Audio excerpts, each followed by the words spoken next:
diskarte ko lang. Kasi may mga ibang tao, nagka-focus sila sa production ng downline nila. At babagal ka talaga doon kung hinihintay mo yung downline mo na mag-produce. Dapat ikaw may sarili ka ding kilos. Kaya direct more leaders. Kung upline ka na, dapat ang goal mo, mas marami kang nakukuha ka sa downline mo. Bakit yan? Para ma-duplicate ka rin niya. At para ma-challenge siya. Para siya rin, kukuha rin siya ng mga direct na sa ilalim niya. So tama po ba? Then next, always have a reserve account or a bank. Don't ever close your position. Know the advantage of multiple building. So, ito yung naturo sa akin yung medyo tumatagal na ako sa network marketing. Ang nagturo sa akin ito si Sir Dan Aspirin. And sabi niya sa akin, talaga dumating yung point sa InGlobal, ang laki talang kikitain mo. So, ano ibig sabihin nun? So, kapag naka 7 accounts ka, at least meron isang line dyan na wag mo isasara. So, ibig sabihin, wag mo lalagyan mo ng recruit. Ang goal dyan, dapat ikaw ulit yon hanggang pa ilalim. Bakit ganon? Kapag dumating yung point na kapag marami ka ng direct, dating yung point, yung kinikita mo, mas malaki. Paano yon? So, kung titingnan sa copy nyo, for example, di ba nag 7 accounts ka? Then nag-direct ka ng maraming leaders sa bawat linya mo. So, napalaki mo yung grupo mo. For example, tago 100 accounts lang yan. Then, ang ginawa mo sa isang linya, ikaw ulit yon. Then, hanggang sa ilalim. Then, may nabuild kang mga bagong grupo. Ito medyo malaki, maliit, nagsisimula pa lang. For example, may pinasong isang tao dito, bagong direct na naman. So, kung isipin nyo, dito mo lalagay yan. Automatically, paper ka dito sa account na yan. Bakit? Kasi, mas konti dito, kasa dito. So, pair. Kung kukumputin mo naman, versus this side, strong leg na naman to. So, pair na naman dito, from the right side. So, kung kumputin mo naman to, versus dito sa linya nito, isang account na yan, so, magpe-pair na naman siya. Hanggang dito sa account na yan, pair na naman. Hanggang dito, pair na naman. Basta, may imagine mo, bawat left side, mag-create ka lang ng strong leg. Ang malupit dyan, sa isang account na pinasok mo dito, ang kita mo kagad doon ay magkano? 1,5 times 5, kasi 5 legs. 1, 2, 3, 4, 5. So, magkano yun? Tumataginting na 7,500 pesos. Isang account pa lang yan. What if, kung sa isang araw, ang pumasok nilang isa, 10 accounts. Ang malupit dyan, sa isang araw, kikita ka ng 75,000 pesos. So, ganun kalaking kitaan sa InGlobal kapag ginawa mo to. So, kaya nga, mas dahil pa ng mga taong pang long term yung mindset nila sa negosyo kasi sa mga taong short term. Kaya, ang gusto ko sabihin sa inyo na huwag kayo manghinain na magdagdag ng accounts kasi kung in the future naman, ganito kikitain mo. So, ganyan kaganda yung multiple blading kapag ginawa mong tamang sistema ng InGlobal. So, next slide sa building stage, the backbone of business is the product movement. The real sale happens in the second order of the products. So, kasi may mga ibang tao na akala nila kapag nakabenta siya ng produkto, benta na yun talaga o sale na yun. Actually, totoong benta, kapag nabentahan mo, tumawag sa'yo, tapos bumili ulit ng produkto. So, ibig sabihin, nagustuhan yung produkto mo. Kasi may mga ibang tao, baka malamang nabenta mo dahil napilitan lang, pero hindi nagustuhan yung produkto.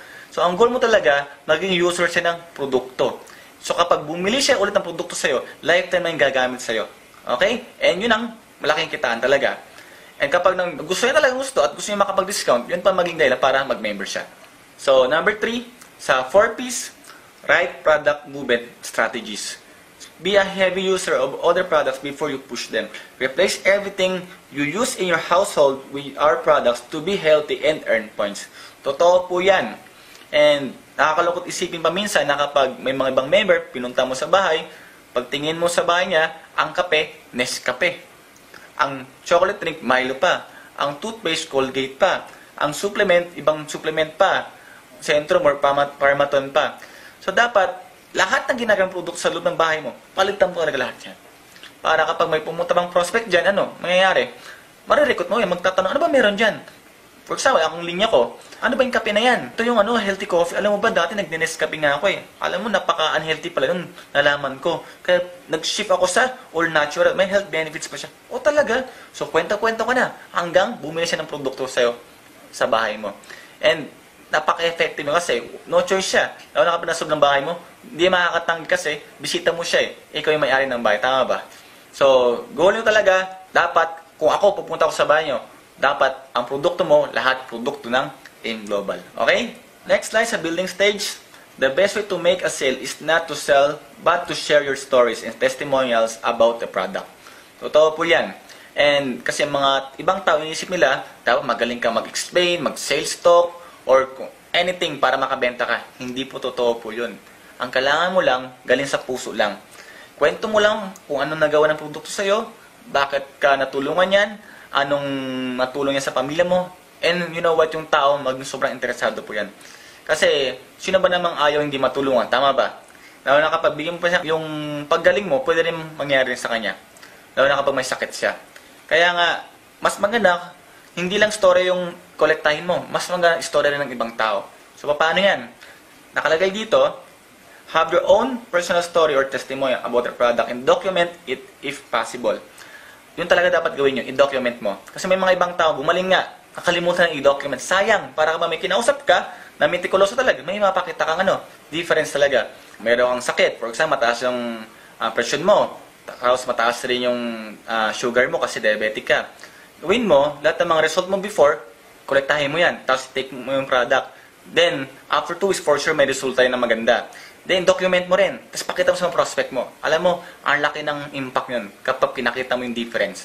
Kaya guys, sabi dito, people are more interested in your story, the explanation is secondary.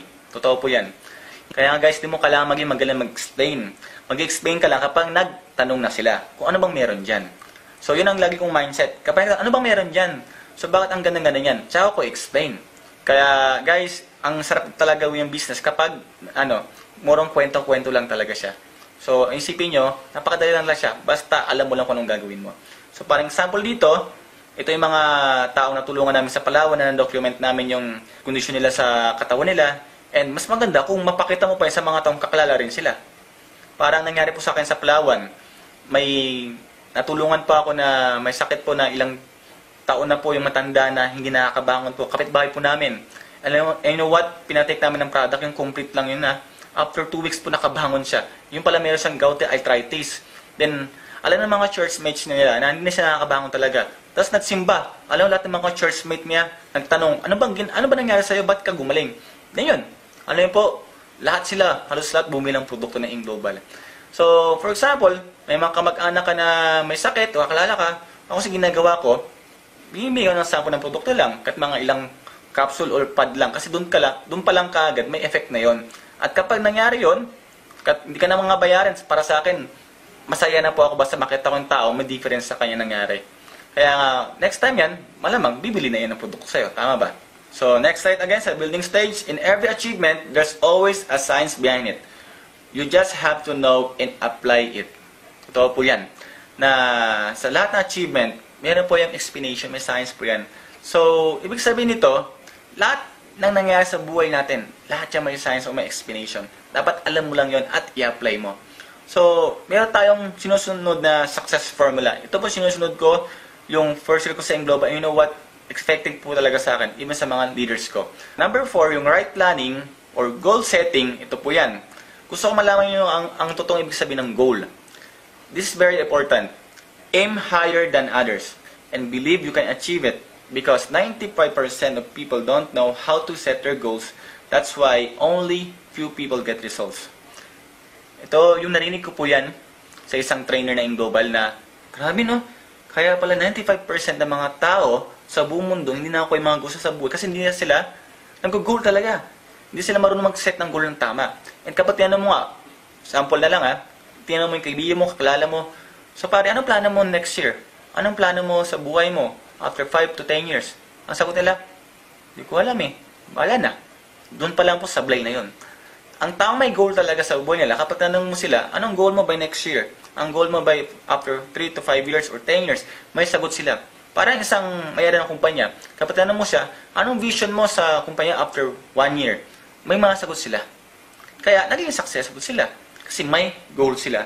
And, dapat, lagi mo isipin na, aim higher than other people.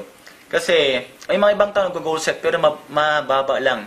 Itong unang tinuturo ko sa mga leaders ko, na na-apply ko nang sisimula ko sa Global. Bakit po? Kung mag-goal ka, tapos taasan mo na. May nabasa ka sa libro na nakatulong po sa akin. Ang nakalagay doon, aim for the moon, even if you fail, you will still land on the stars. So, ibig sabihin, dapat taasan mo na talaga yung goal mo. Para kat nag-fail ka, may marating ka pa rin. For example na lang, sa loob ng klase. Kasi nasanay, di ba kapag ordinaryong estudyante ka, kunya may exam, ang goal mo, di ba, makapasa lang. So, kapag di ka nakapasa, ang mangyayari, bagsak ka talaga. What if ang goal mo, ma-perfect mo yung exam? Kung mag-fail ka man lang, at least may 99, 90, 95, or 90% ka makukuha sa grado mo. Kaya nga, naawa ako sa mga tao na kapag tinanong mo, anong klaseng buhay gusto mo? Yung sinasabi nila, simpleng buhay lang. What if kung di na nakuha yun? So after ng simpleng buhay, anong next doon? Miserableng buhay na talaga. Kaya nga, kung may magtatanong sa inyo, anong klaseng buhay gusto nyo, dapat yung sobrang gandang buhay niya. Hindi mo man lang makuha yun, at least, nakuha mo yung magandang buhay pa rin. Nag-start ako sa business na mataas kagaya yung goal ko. May dalawang klaseng goal dito. Yung sa short-term goal and long-term goals. At gusto ko taasan nyo rin psychological mindset nyo na kapag hataw yung business na to at ordinarong empleyado ka or OFW ka sa ibang bansa, dapat ang goal mo, ang first check mo talaga, huwag ka papayag na ang first check mo hindi maging 6 figures talaga. Dapat ang goal mo talaga malaki yung makuha mong check ka dito. Huwag yung maliliit-liit lang. Para yung effort mo malaki rin. So sa first goal, yung short-term goal natin, ang recommend ko sa inyo, i-hit yung PLP Goal 1. So ano yan? 3 to 4 accounts plus 4 directs plus 8 pairs and 8 complete reorder. So bakit ko pinapahito sa inyo? Kasi nagsimula ako sa InGlobal, nagkataon na 4 na linya ka nabuksan ko. Yung nagsimula kagad ako. Kaya hindi mahirap sa kumita ng malaking income sa first month ko pa lang sa InGlobal. At gusto ko ganun rin gawin nyo. After mo mangarap or mag-goal ng mataas, write your goals on paper and focus on your team to get your goals. So, ang focus mo muna dito para makuha yung mga goal mo sa buhay, dapat focus ka sa team mo. Kasi kapag lumaki yung team mo, makakuha yung mga goal mo sa buhay. Then, long-term goal, i-hit yung Palawan incentive. Ano yan? Earn 1M in 1 year plus be a global ambassador. Ito, possible talaga siya after 2 years makakuha nyo to. Yung 1M in 1 year, pwede siya makuha ngayong taon. Then, ang global ambassador, malamang sa second year makakuha nyo siya. Bakit pinapahit ko to sa inyo? Kasi, guys, dapat ang goal mo dito, kumita ka kagad ng million within 1 year kagad. Marami sa InGlobal kumikita ng million after 3 years, 5 years, 8 years. Iba pa rin kapag kumita ka ng million after 1 year.